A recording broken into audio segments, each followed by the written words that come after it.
Obviously, World Wrestling Federation champion Ric Flair not at a loss for words. That is not the case, however, with the Macho Man Randy Savage. At this juncture, he is not granting interviews to anybody. It could be that this man is concentrating right now on regaining the World Wrestling Federation title. Or it could be that he's preoccupied with regaining the honor of his wife, the lovely Elizabeth. Or it could be that he is totally consumed with the notion that that alleged centerfold is going to be going up on the big screen here at the Hoosier Dome this afternoon, courtesy of Ric Flair. Whatever the case leading up to all of this, I've got to believe it's going to be one of the greatest title bouts in World Wrestling Federation history. With that in mind, let's get out to ringside. So here we go. This match won the Wrestling Observer Reader poll. It got 231 votes for the best match of the night. Piper and Brett got 52 votes. Okay. Overall, the show only got 44% thumbs up. The bloom was off the rose, not just for the WWF, but all of wrestling here by 1992. And yeah, it was just not a banner year anywhere. This WrestleMania, no exception to that. But this match was unanimously voted the very best. And by the way, if you can't get enough of this, over at Ad Free Shows, right around the anniversary of this match, around WrestleMania time, we had Rick on to do a Q&A and let fans ask questions and let him sort of tell the story of WrestleMania 8, because Tony, for years, people speculated and maybe debated that it should have been Ric Flair and Hulk Hogan at WrestleMania 8. And instead they went Randy Savage with this whole Miss Elizabeth storyline for the world title with Ric Flair. And they didn't go on last. Hulk Hogan, and what was teased as perhaps being his last match, went on last with Sid Vicious. What'd you think of that decision? I know you weren't there. You were on the other channel trying to get over Dr. Death and Bam Bam Gordy. Mm-hmm. What'd you think of this presentation? Well, as far as Hogan and Flair are concerned, I do remember this. I remember when Flair went there. And how long was this after Flair went there? It wasn't. I think he showed up in August or September. So okay. I don't know, 8 months. 8 months. So this is so Flair shows up there, and I thought when he showed up there, I said, well, finally they're going to have Flair and Hogan, right? Yeah, felt like it. Right. But they had Flair and Hogan do house shows. Mm-hmm. And I thought that, I remember thinking, why aren't they building this up for WrestleMania? Didn't make any sense. Yeah. And I guess it's because the business was down and they needed a little jolt, they thought, for the house shows to bring in more money. I think they thought Flair wasn't a draw. Really? I think they thought that Flair wasn't established to this WWF audience. I think they thought the formula that made Hulk Hogan a star is him versus monsters. So I think they put it on some house shows. It didn't sell out because those WWF fans were less of a wrestling fan and more of a WWF fan, if that makes sense. Yeah.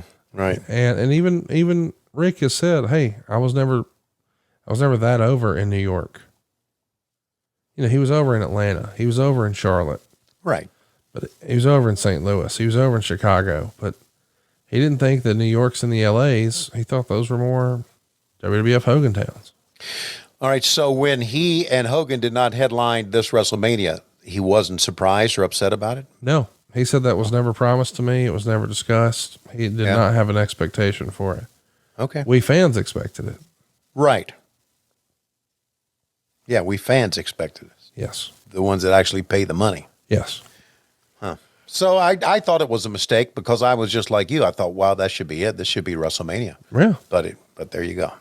Well, but I'm also not surprised that the fans in the Observer Reader poll voted this the best match because these two guys can tear it up.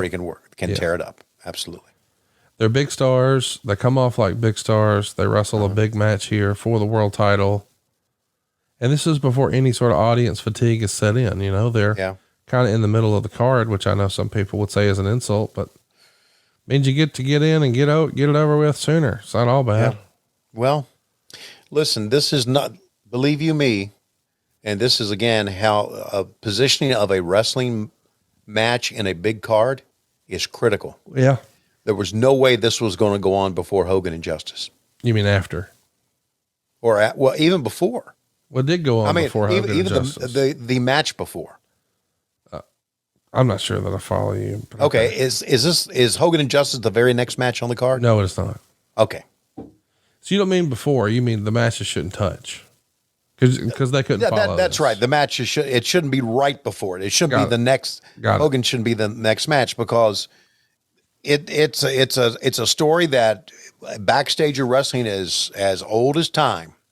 When two guys go out and tear it up, people backstage will say, "Glad I'm not on next." Nobody wants to follow that. Yeah, that's right.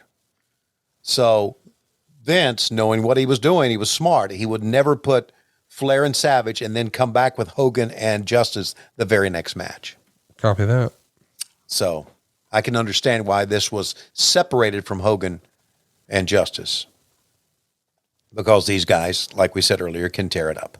What do you think about wrestling on a platform like this? Yeah. I'm not against it because it lets the fans that are in rows 2, 3, 4 and on back have a little bit better look at the ring. When I was a fan and wanted to set ringside, I always wanted to set first row ringside or second, or set it even further. And back in the days, like rows 10, 11, 12, 13, 14, 15 started to be elevated. We're put on risers. It was always really hard. It's hard to watch a match at eye level with heads in front of you. It really is. So I think it's a pretty good little move. Elevate the ring, give the people in the second and third rows a better eye shot at it. So I'm not opposed to it at all. I'm glad that you're not opposed. Not opposed. Oh, by the way, God bless David Hebner. Man, isn't that sad? I mean, him and Tim White. Yeah, I know. And here's David right here. Yeah, absolutely. How hard has it been for you to not call Claudio Cesaro?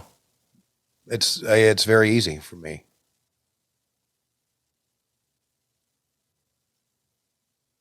Well, because I never called it a WWE match. So never called an AEW one either, though. No, I've never called one where he's been in it. Yeah. But the time will come. I just meant, Excalibur and JR do that. You just go, that's exactly right. Oh, yeah, that's all I do. Yeah. Yeah, I get it.